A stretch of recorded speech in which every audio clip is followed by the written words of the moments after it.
Saudaraku, kita akan mempersiapkan diri untuk membangun ibadah bersama. Bapa di surga, terpuji-pujilah nama-Mu di dalam Yesus Kristus Tuhan. Atas belas kasih-Mu kami Bapa kuatkan untuk bersama-sama berkumpul di tempat ini untuk membangun ibadah kepada-Mu. Namun kami sadarkan keterbatasan kami. Oleh karena itu kami perserahkan setiap pribadi yang Bapak panggil untuk melayani pada malam hari ini. Bapak Gunawan yang akan memimpin, hamba-Mu Pak Pi, Lampi, dan kami, serta anak-anak kami, adik-adik kami, kerabat kami, Mbak Wita, Mbak Dina, Pak Kris, Pak Hardi, Pak Hasani, serta Otnil, Dimas, Kevin, Nathan, Niko, dan Mas Ageng. Bapak sertai sepenuhnya dengan kuasa Roh Kudus sehingga dapat menjalankan tugasnya masing-masing. Semua sarana prasarana kami serahkan padamu, dijauhkan dari gangguan. Matur nuwun Tuhan Yesus, sepenuhnya kami persembahkan ibadah ini untuk kemuliaan nama-Mu. Haleluya, amin. Yang bertugas Pak Kris, doa pengampun dosa, Mbak Wita untuk doa pembukaan, dan syafaat penutup Adina. Firman dari Mazmur 139 ayat 3 dan 4, Pak Dwi.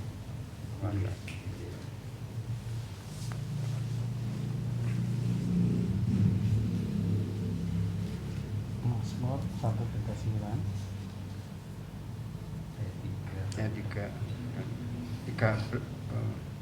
13 14, maaf. 13-14. Iya.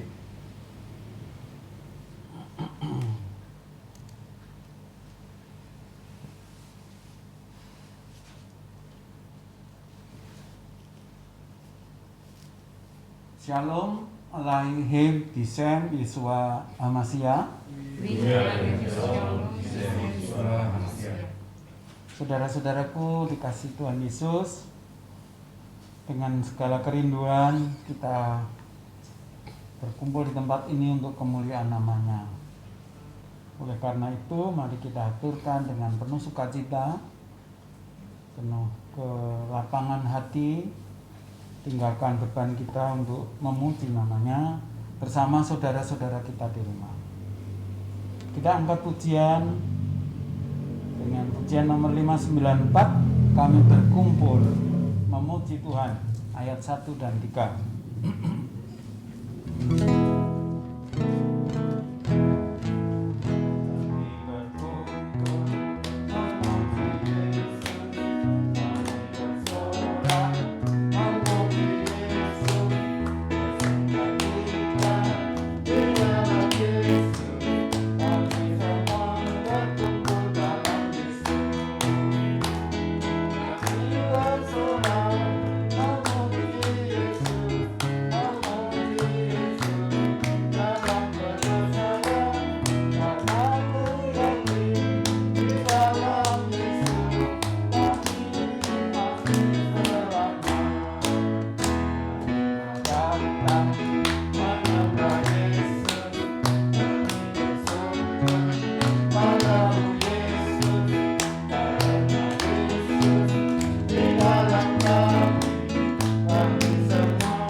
Kita berkumpul untuk bersorak memuji Tuhan Yesus.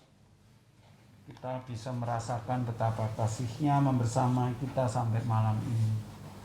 Karena itu kita yakin kita mendapatkan keselamatan daripadanya.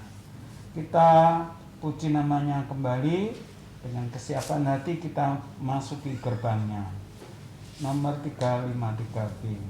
Ku masuki gerbangnya. Ku masuki gerbangnya.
Di halaman Allah kita akan merasakan terang kasih-Nya. Dia akan memberi kekirangan bagi kita semua. Namun sayang kita banyak dosa. Oleh karena itu, mari kita serahkan dosa-dosa kita di hadapan-Nya dengan pujian di muka Tuhan Yesus.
Mari kita mohon ditahirkan sebagaimana pemazmur mengajar kita dalam Mazmur 51 ayat 12 sampai 14. Jadikanlah hatiku tahir ya Allah, dan perbaharulah batinku dengan roh yang teguh. Janganlah membuang aku dari hadapanmu, dan janganlah mengambil rohmu yang kudus daripadaku. bangkitkanlah kembali padaku kegirangan, karena selamat yang daripadaku, dan lengkapilah aku dengan roh yang rela. Kita mohon pengampunan. Segala puji, hormat, dan syukur kami panjatkan kepada Allah Bapa, Tuhan Yesus Kristus dan Roh Kudus. Tuhan Yesus, di malam hari ini kami sungguh bersyukur atas perkenan Tuhan Yesus. Kami semua boleh membangun ibadah, baik yang ada di ruangan ini maupun yang ada di rumah kami masing-masing. Kiranya Tuhan Yesus hadir. Tuhan Yesus, sebelum kami memasuki dalam ibadah ini, kami mengakui segala dosa dan kesalahan kami lewat ungkapan kata-kata kami, angan-angan kami, pikiran kami, baik terhadap anak, istri, saudara. Tuhan Yesus, ampuni kami. Demikianlah Tuhan Yesus pengakuan kami, karena kami ini debu adanya, lemah adanya. Tuhan Yesus, ibadah ini kami serahkan ke dalam tangan kuasa-Mu, dan kami mengundang Roh Kudus hadir di tengah-tengah kami. Demikianlah Tuhan Yesus permohonan kami. Dipuji dan dimuliakan nama-Mu. Dalam kuasa Tuhan Yesus kami berdoa. Amin.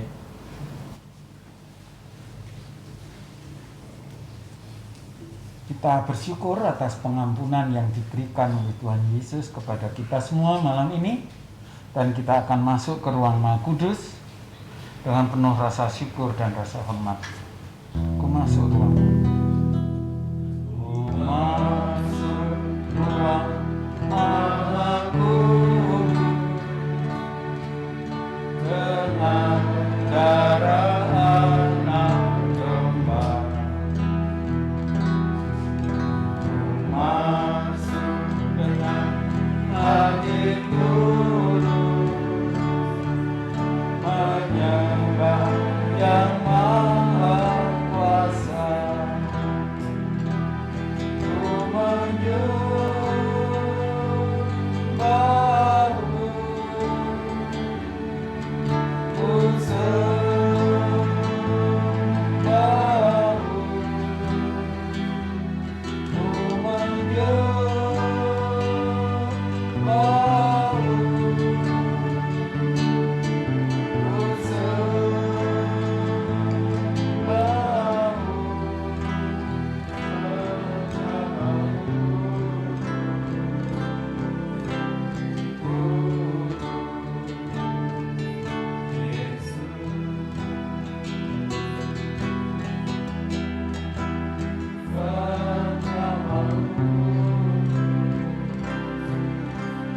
ku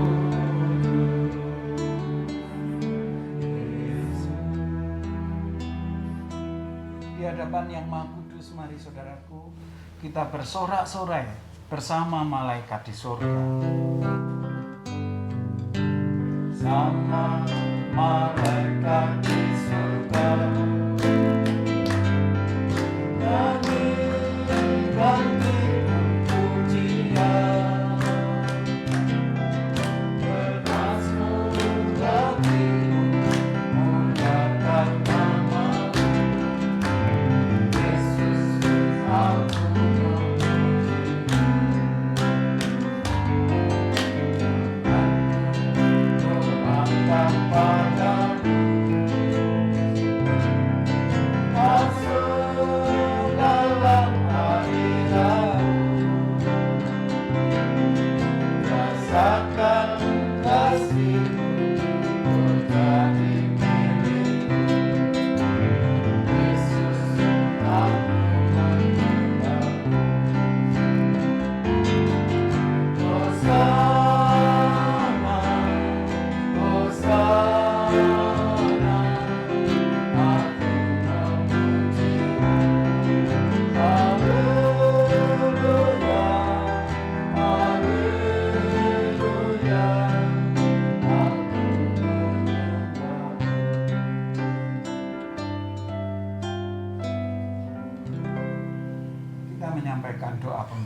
Puji syukur kami panjatkan kehadirat-Mu Tuhan Yesus. Jika pada malam hari ini Tuhan Yesus berkenan mengampuni segala dosa kesalahan kami. Terima kasih Tuhan Yesus telah menuntun kami untuk datang dalam ibadah ini. Sebelumnya kami akan menyerahkan saudara-saudara kami yang memimpin jalannya ibadah ini. Pak Edi Mulyono, Pak Gunawan Wibisono, dan Bapak Dwi Cahyono. Tuhan Yesus berkati mereka dengan hikmat yang dari Tuhan Yesus. Jauhkan mereka dari kuasa jahat, dan biarlah hanya hikmat yang dari Tuhan Yesuslah yang kami dengar. Terima kasih Tuhan Yesus. Kami juga menyerahkan saudara kami yang akan membawa doa syafaat dan penutup. Tuhan Yesus juga menuntun doa yang akan diucapkan. Kami pasrahkan ibadah ini dari awal, tengah hingga akhir ke dalam tangan Tuhan Yesus. Jika masih ada pikiran dan hal-hal yang tidak berkenan di hadapan-Mu dan juga kuasa jahat, Tuhan Yesus buang jauh dari kami, sehingga hanya kehadiran Tuhan Yesuslah yang kami rasakan dalam ibadah malam ini. Terima kasih Tuhan Yesus. Amin. Saudara-saudara kekasih, kita akan bersama menerima firman peparing Bapa. Namun kita perlu siap hati kita. Oleh karena itu kita ungkapkan pujian, "Kusiapkan hatiku Yesus." Kusiapkan hatiku Yesus, mendengar firman saat ini.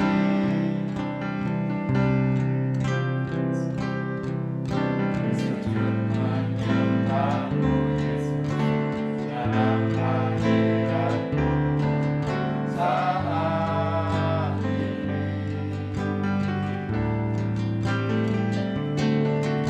Curahkan urapan-Mu Yesus bagi jemaat-Mu saat ini. Kusiapkan hatiku Yesus, mendengar firman-Mu.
Saudaraku terkasih dalam Kristus, firman pada ibadah saat ini diambil dari Mazmur 139 ayat 13 sampai 14.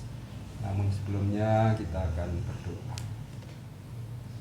Puji syukur, terima kasih padamu Bapa, kalau saat ini kami kembali diberi kesempatan untuk menerima berkat rohani, pembacaan firman dan perenungannya, yang nanti perenungannya akan disampaikan oleh hamba-Mu Bapak Gunawan.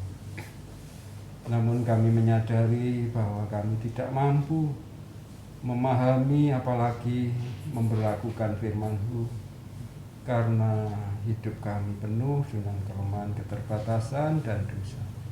Sekali lagi kami mohon Bapa mengampuni, menguduskan kami satu persatu, Roh Allah yang bekerja di hati kami, sehingga firman ini benar-benar boleh kami pahami dan kami dikuatkan untuk melakukannya.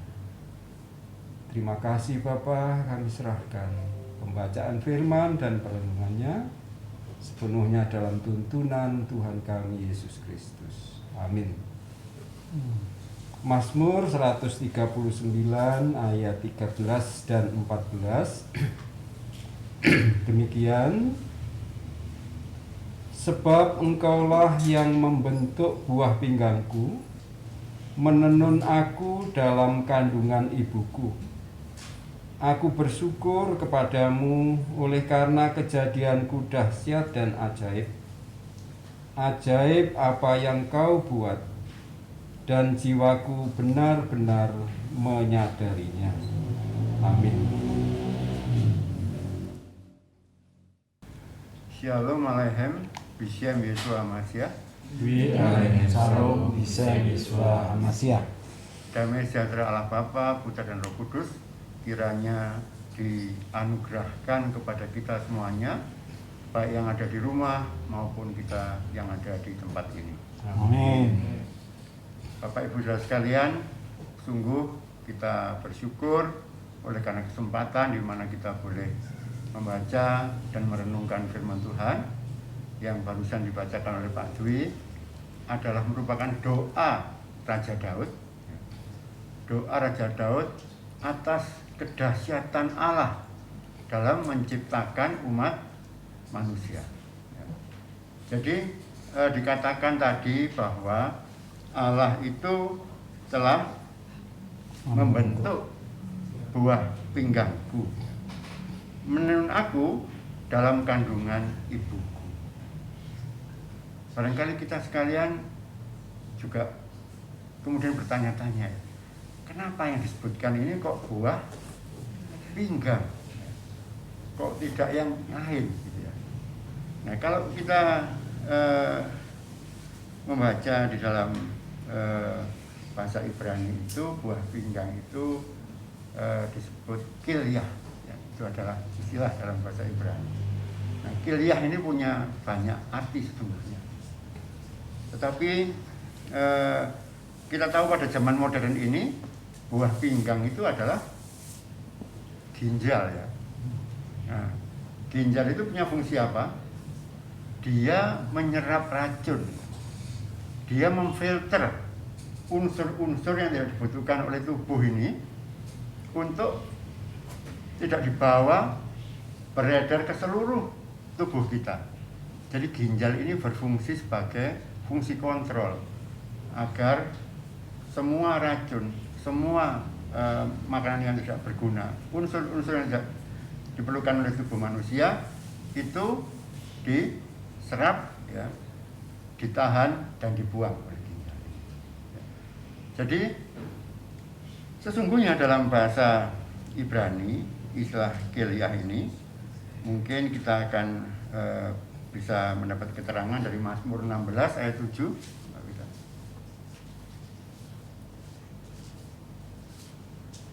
Mazmur 16 ayat 7. Iya. Aku memuji Tuhan yang telah memberi nasihat kepadaku. Ya, pada waktu malam hati nuraniku mengajari aku. Ya. Jadi kata kilyah di Mazmur 16 ayat 7 ini berarti hati nurani. Ya. Jadi ada dua pengertian. Ya.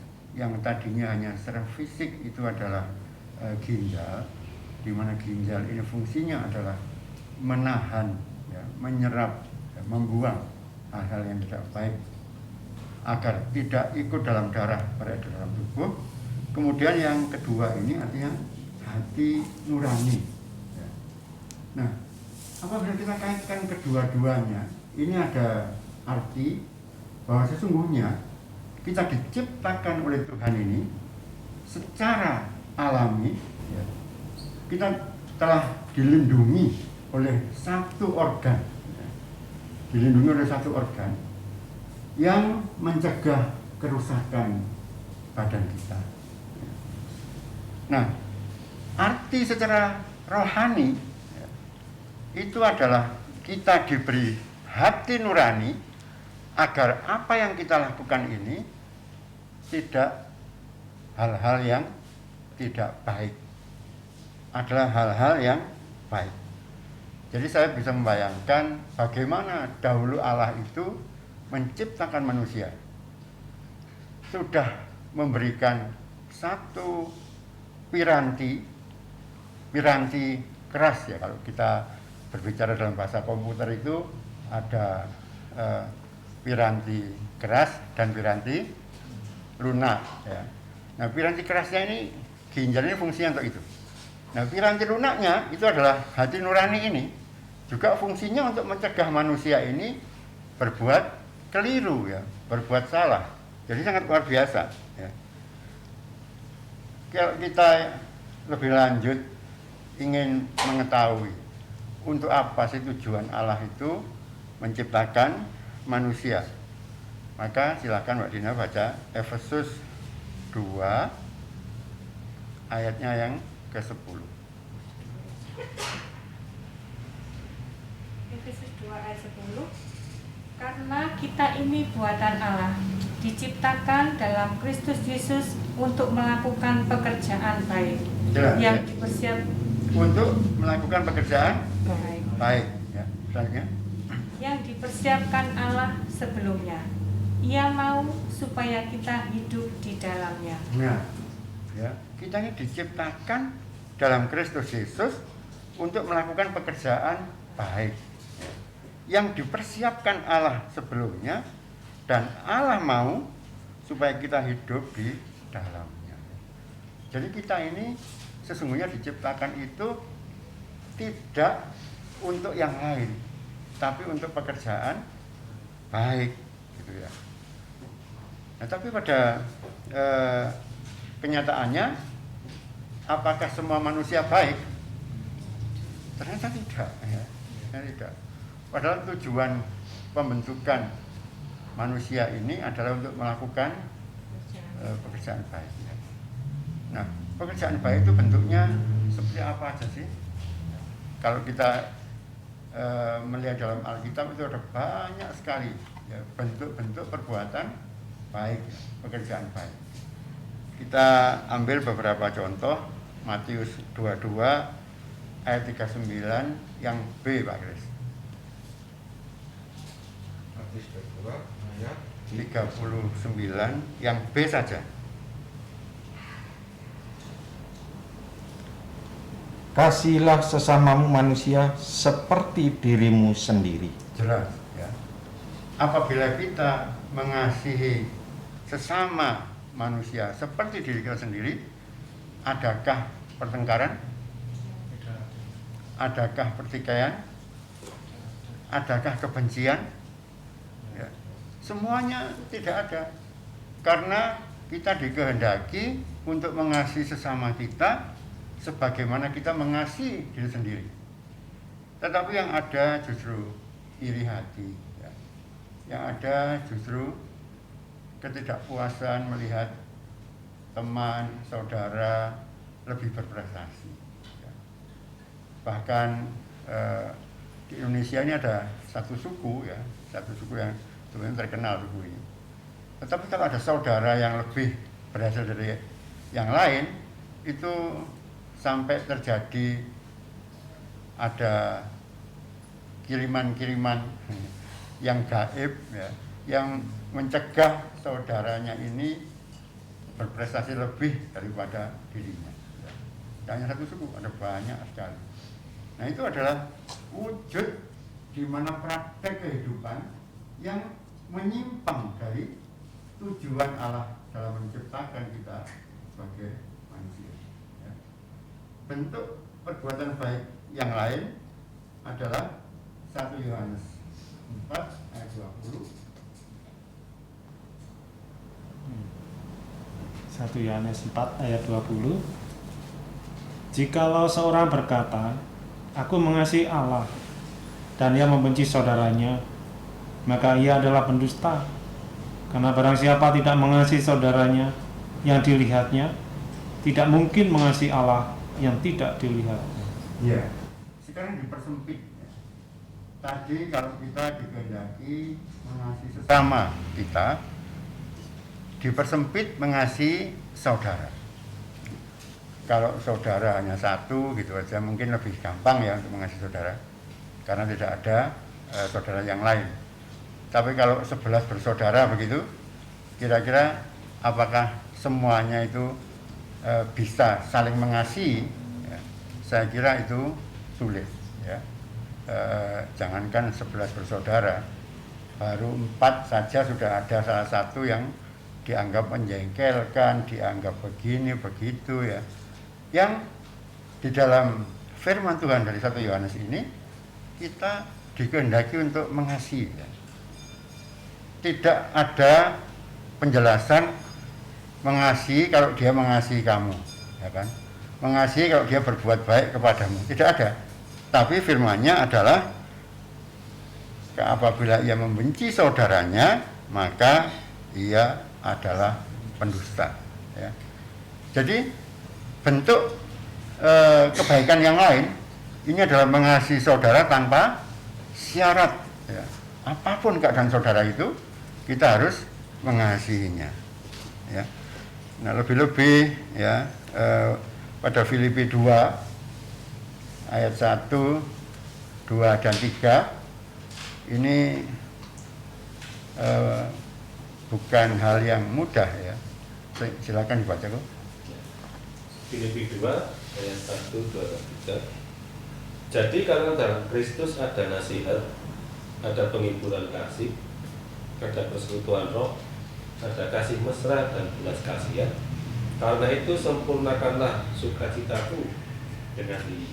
Hendaklah kamu sehati sepikir, dalam satu kasih, satu jiwa, satu tujuan, dengan tidak mencari kepentingan sendiri atau puji-pujian yang sia-sia. Sebaliknya hendaklah dengan rendah hati yang seorang menganggap yang lain lebih utama daripada dirinya sendiri. Ya. Jadi diawali bahwa di dalam Kristus itu ada nasihat ya. Ada penghiburan kasih, ada persekutuan roh, ya, ada kasih mesra dan belas kasihan. Sehingga apabila kita berada di dalam Kristus, maka hal-hal tadi akan nampak dalam diri kita. Kemudian dikatakan di sini bahwa hendaklah kamu sehati sepikir. Satu kasih, satu jiwa, satu tujuan, dengan tidak mencari kepentingan diri sendiri atau puji-pujian yang sia-sia. Dan hendaklah dengan rendah hati yang seorang menganggap yang lain lebih utama daripada dirinya sendiri. Coba ini dihafal misalnya ya, dipraktekkan. Mudah atau enggak? Saya kira tidak mudah apabila Kristus tidak sungguh-sungguh tinggal di dalam diri kita dan kita tinggal di dalam Kristus. Jadi bisa kita rasakan sekarang, apakah kita ini sebagai pribadi-pribadi yang menjalankan firman atau pribadi-pribadi yang melanggar firman, ya kan? Atau yang setengah-setengah terhadap firman. Karena apabila kita masih belum bisa merendahkan diri kita terhadap yang lain dan menganggap yang lain lebih utama daripada diri kita, ya ini hati-hati, ya. Karena firman-Nya dikatakan demikian. Ya. Kita harus berjuang untuk melakukan hal-hal sebagaimana yang dikehendaki oleh Tuhan Yesus, ya, berkaitan dengan bentuk kebaikan-kebaikan ini. Mengapa sih kok sulit ya, untuk melakukan itu? Mengapa kok begitu sulit mempraktekkan apa yang Tuhan Yesus kehendaki? Memang manusia punya latar belakang yang kelam. Ya. Sejak kejadian, ya, sejak penciptaan, manusia yang pertama telah jatuh di dalam dosa dan sekian periode waktu lamanya manusia bergelimang dosa. Ya. Sehingga pada Efesus 2 itu dijelaskan. Pada Efesus 2 itu dijelaskan bahwa keadaan manusia dulu itu seperti itu. Silakan dibaca Mbak Wita, Efesus 2 mulai ayat pertama sampai ketiga. Efesus 2 ayat pertama sampai 3. Kamu dahulu sudah mati karena pelanggaran-pelanggaran dan dosa-dosamu. Ya. Jadi kamu dulu itu telah mati sebetulnya ya. Dulu tapi ya. Seharusnya begitu, kamu dulu seharusnya ya. Sebelum kita dibaptis ya dan menerima sidi ya. Kebulatan tekad untuk mengikut Kristus itu ya. Dulu gitu. Kemudian kamu hidup di dalamnya. Ya, bahkan kita ini hidup di dalam pelanggaran-pelanggaran dan dosa-dosa itu. Kemudian Karena kamu mengikuti jalan dunia ini. nah, lebih jelas lagi karena kita itu mengikuti jalan dunia itu. Dulu sebelum mengenal Kristus itu yang kita lakukan. Berikutnya. Karena kamu mentaati penguasa kerajaan angkasa. Nah, kamu mentaati penguasa kerajaan angkasa. Kita tahu ya, lebih-lebih di Indonesia ini di masing-masing pulau ada kerajaan-kerajaan angkasa ya. Ada yang di laut, ada yang di darat, ada yang di udara, ada yang di mana-mana. Dan dikatakan kamu mentaati penguasa kerajaan angkasa, yaitu roh yang sekarang sedang bekerja di antara orang-orang durhaka. Ya, roh itu masih bekerja, tapi bekerja di antara orang-orang durhaka. Seharusnya dan tidak lagi bekerja di antara orang percaya. Ya. Tetapi apakah sedikit orang percaya masih menaati roh-roh seperti itu? Kita tahu bahwa di dalam kehidupan sehari-hari banyak kejadian-kejadian yang kita saksikan bagaimana roh-roh jahat ini mengganggu ya, bahkan sampai ingin menguasai pribadi seseorang ya, itu banyak sekali. Bahkan berkali-kali kita telah diutus untuk melepaskan roh-roh yang seperti itu. Berikutnya. Sebenarnya dahulu kami semua juga terhitung di antara mereka. Ya. Ketika kami hidup di dalam hawa nafsu daging dan menuruti kehendak daging dan pikiran kami yang jahat. Ya. Jadi penyebabnya ini adalah kehendak daging. Kehendak-kehendak daging inilah yang menuntun kita terjatuh di dalam berbagai-bagai kejahatan. Ya. Berikutnya. Pada dasarnya kami adalah orang-orang yang harus dimurkai, sama seperti mereka yang lain. Ya, pada dasarnya ya, kita ini adalah orang-orang yang harus dimurkai, sama seperti mereka yang lain. Tetapi kita ini adalah kemudian mendapatkan kasih karunia-Nya, ya, mendapatkan kasih karunia-Nya. Kita diselamatkan oleh karena kasih karunia. Kita tidak berusaha apa-apa. Ya. Kita ini dikaruniai oleh Bapa, Putra Tunggalnya yang turun ke dunia dalam wujud manusia sebagai anak tukang kayu bernama Yesus, yang dalam perjalanannya mengajar, memberikan teladan yang baik, dan kemudian wafat di kayu salib, bangkit pada hari yang ketiga, dan naik ke surga. Karunia itulah yang kita terima ya. Kita percaya kepada Tuhan Yesus ini dengan segenap hati. Kita yakin, seyakin-yakinnya bahwa Tuhan Yesus inilah yang merupakan kasih karunia.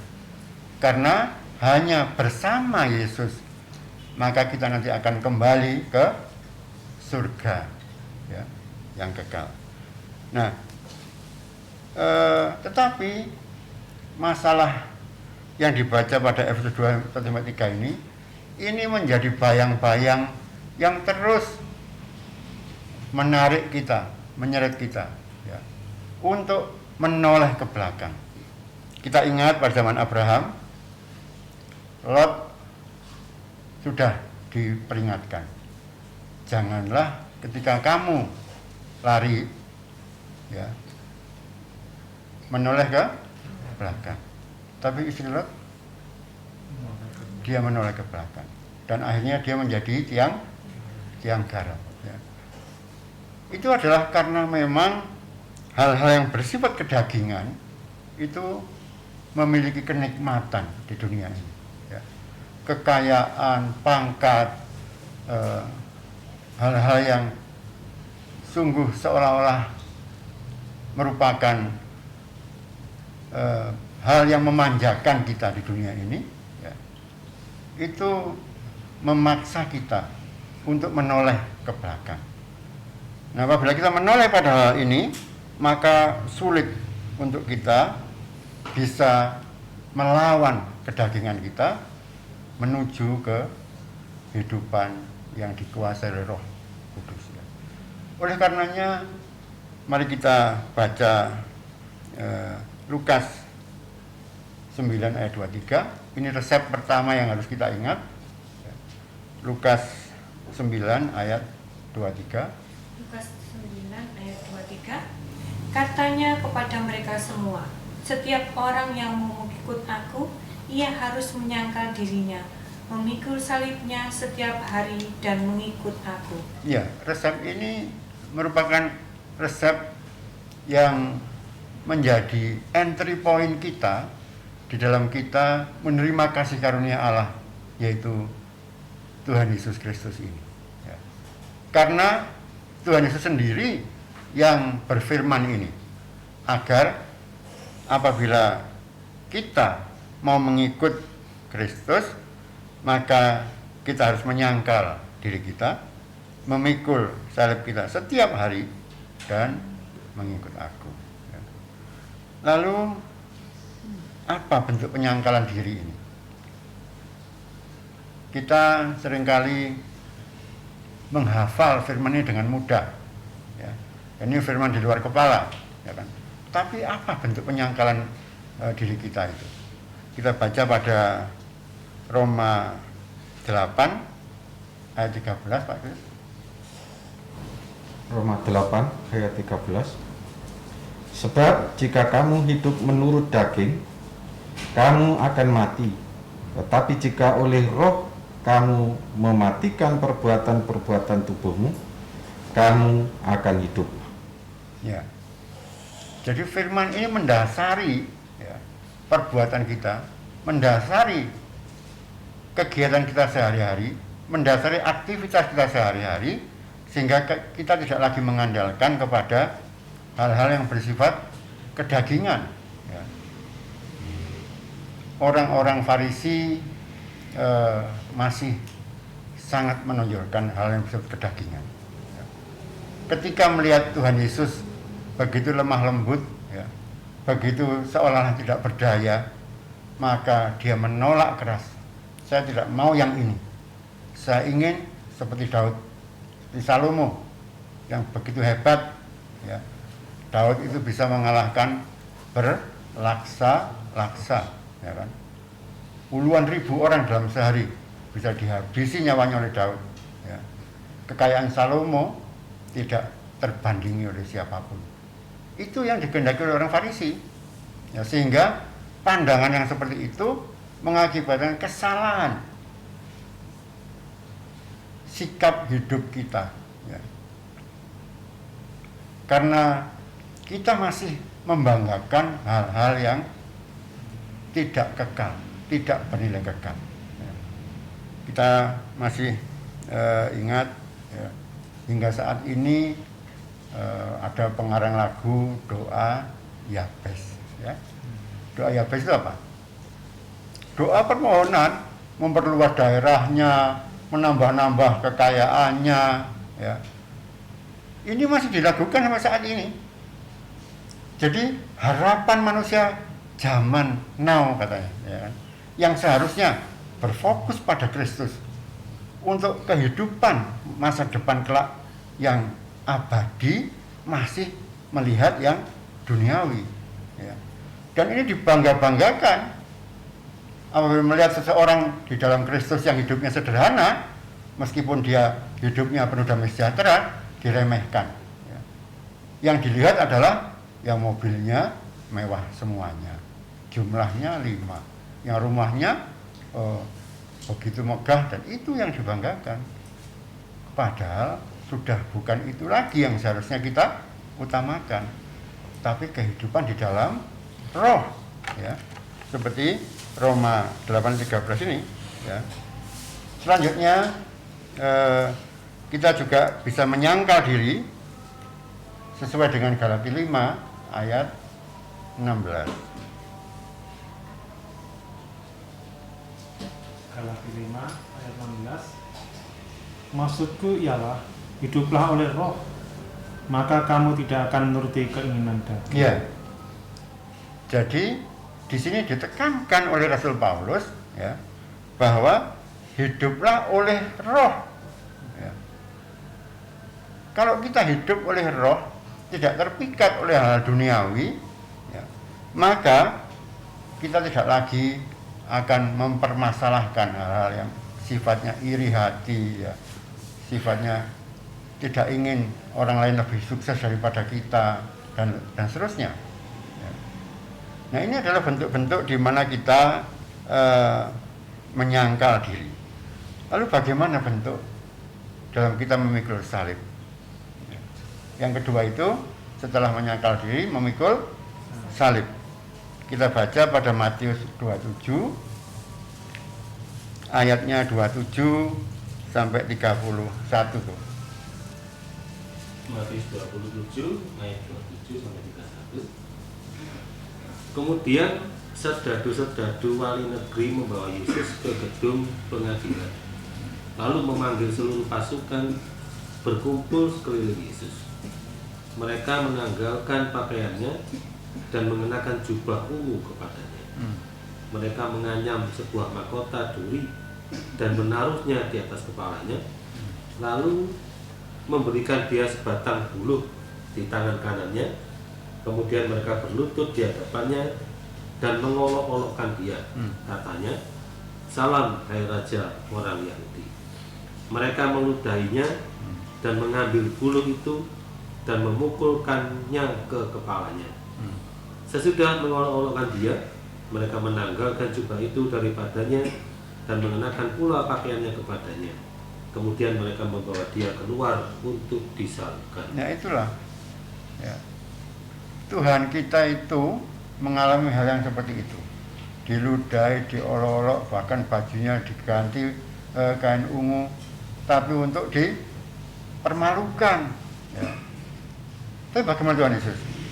Apakah dia kemudian juga membalas, dia mengolok-olok, dia meludahi dia? Kan tidak, ya kan? Bahkan sampai dia digiring keluar untuk kemudian disalibkan, ya.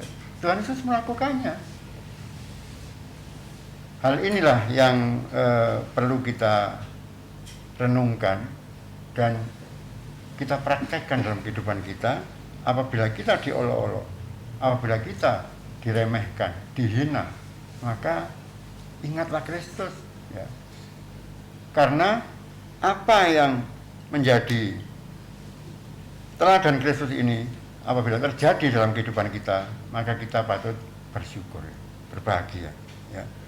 Kemudian kita menyadari bahwa kita ini diperintah untuk melakukan perbuatan baik, dan di dalam diri kita telah dibenamkan piranti yang sangat luar biasa yang digambarkan sebagai ginjal yang terus memfilter, ya, terus membuang segala racun, segala hal yang buruk.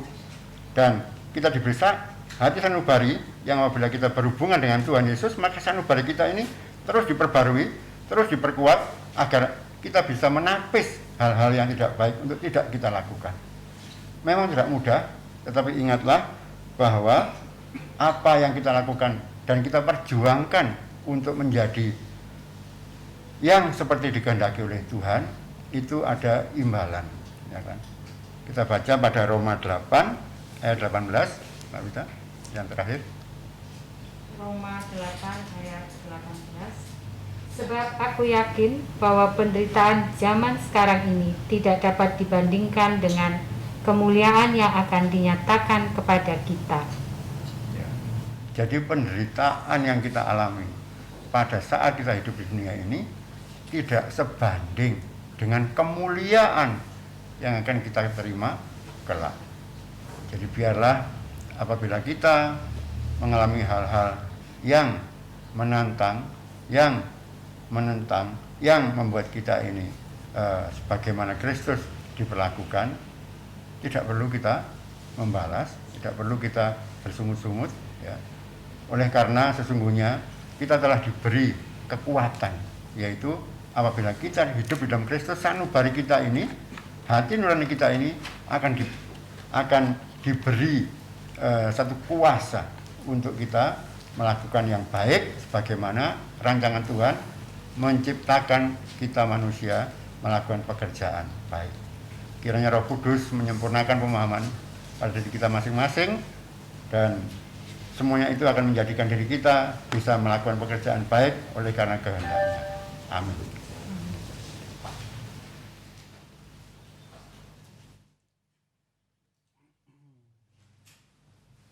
Kasih Kristus begitu tegas kita diingatkan kembali sebagai umat yang diciptakan Allah dengan dahsyat tadi, harus terjaga dengan napi, terjaga dengan tertib, menjaga buah pinggang kita baik secara fisik maupun secara rohani, yaitu hati nurani kita harus terjaga agar kehidupan kita sampai akhirnya tetap menjadi umat bentukan Allah yang baik, yang dahsyat, yang bisa menjadi berkat banyak orang. Marilah kita terus bersyukur dan berjuang. Bersama Roh Kudus kita bisa. Tuhan Yesus memberkati. Kita ungkapkan pujian syukur kita dengan pujian nomor 588. Yesus itulah sahabat karibku.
Luar biasa sahabat karib kita mendampingi kita menjadi ciptaan yang dahsyat.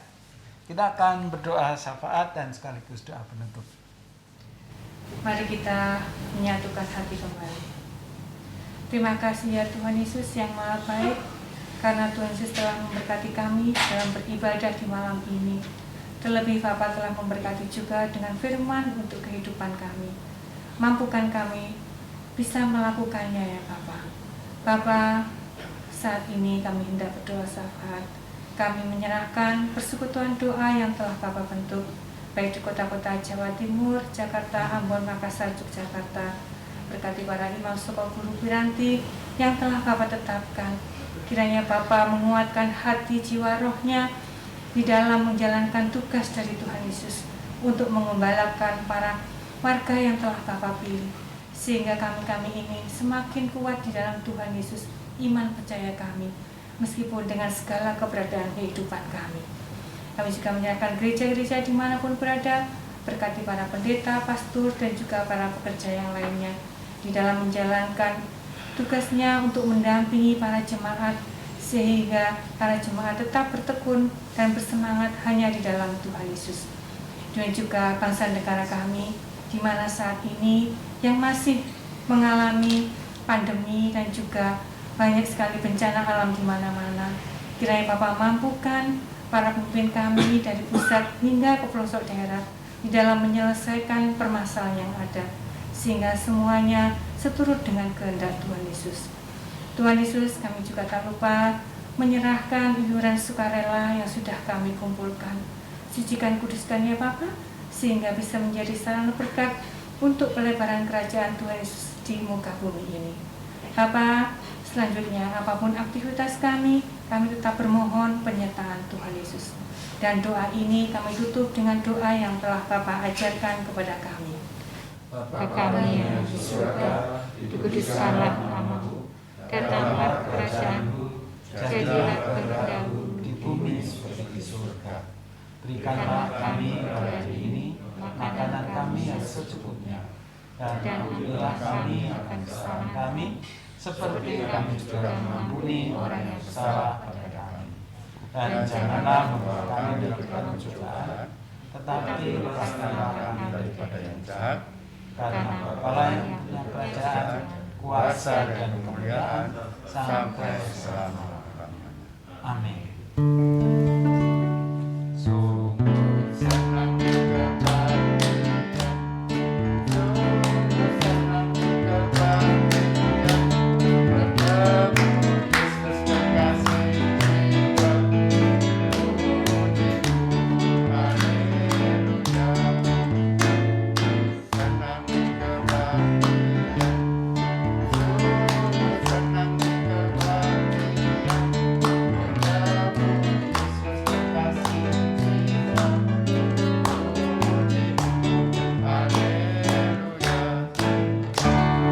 Selamat malam, Tuhan Yesus berkati kita semua.